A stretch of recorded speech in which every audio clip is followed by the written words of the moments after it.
Pemirsa, sebanyak 4.765 panitia pemutakhiran data pemilih atau Pantarli yang tersebar di 107 kelurahan dan 18 kecamatan sekota Palembang dilantik oleh Komisi Pemilihan Umum KPU Kota Palembang. Selanjutnya Pantarli yang dilantik harus segera turun ke lapangan untuk mencoklit DP4 yang telah turun dari Mendagri beberapa waktu yang lalu.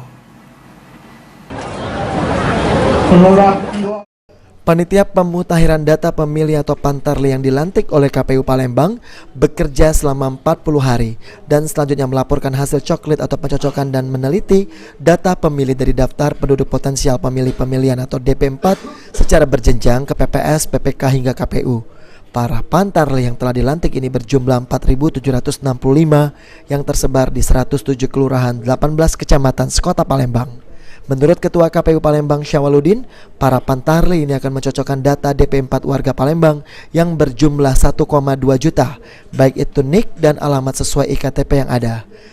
Itu mencocokkan data. Sekarang kita data DP4 ini adalah wajib EKTP warga Kota Palembang.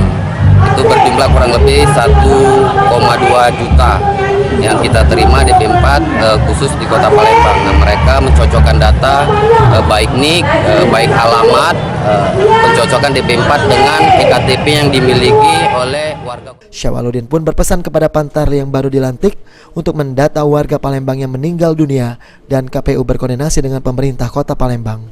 Firman Hidayat, PAL TV.